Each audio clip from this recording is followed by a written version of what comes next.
Hello, everyone. I'm Chris Higgins, and welcome to the CX Leader Quick Tips Minicast, where Walker experts take a few minutes to give you helpful advice on how to improve your XM programs. Joining me on this episode of the Minicast is Molly Work, an Associate Vice President in our Client Services area here at Walker. Molly, thanks for being on the show. Yeah, Chris, thanks for having me. So, what's your quick tip for our listeners? So today we're going to talk about what is the right length or number of questions for my survey. And the number that I'm going to give you is 2.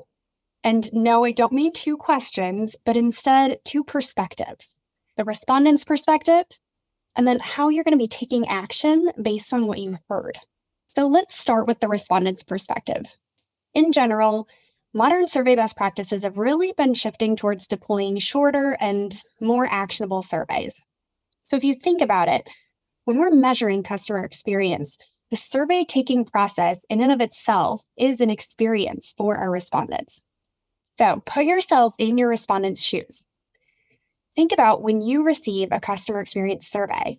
What does that ideal survey taking experience look like for you?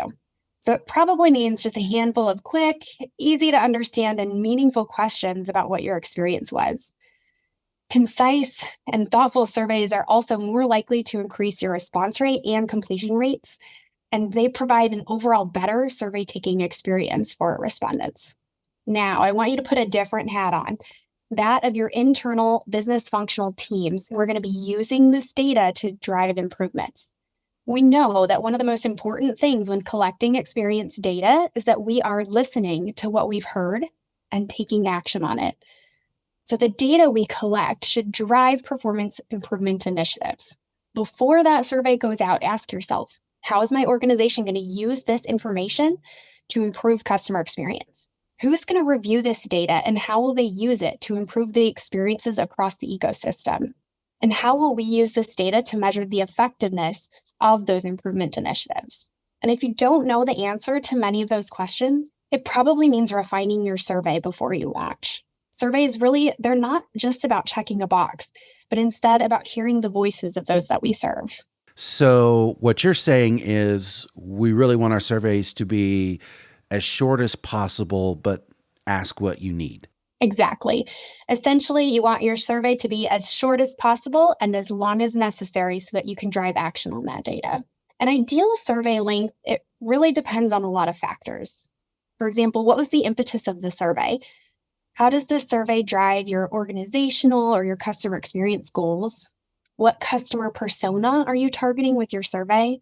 What type of survey are you deploying? Is it a broader relationship survey or a touchpoint survey? What methodology are you using to collect the data? Is it SMS text, email, IVR, etc.? And are you asking questions that your team's going to be activating, monitoring, and using to drive those improvements? So in short, Chris, there's no magic number of questions when developing a survey.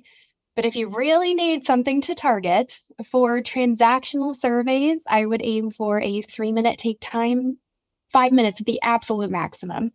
And for those longer annual relationship surveys, those can be longer, but target keeping even those to less than 10 minutes, and the shorter, the better.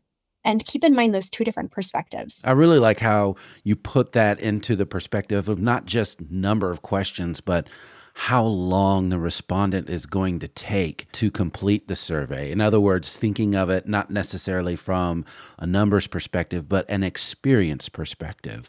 So what are a few other quick tips to help people make those specific time goals and to pare down those surveys?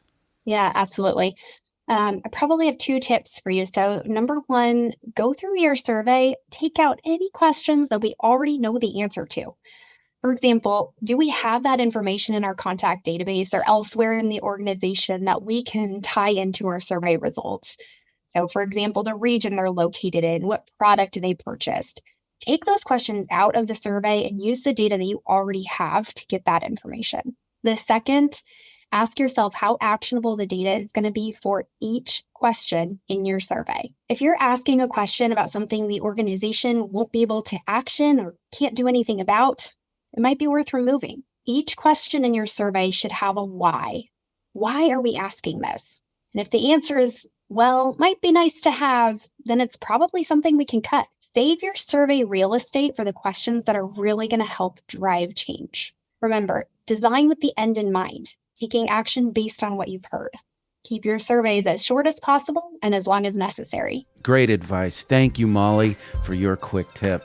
And if you want to listen to more great advice, go to cxleaderpodcast.com and be sure to subscribe to the show. And if you have a question or would like to hear more on a particular topic, send us an email at podcast@walkerinfo.com. Thanks for listening.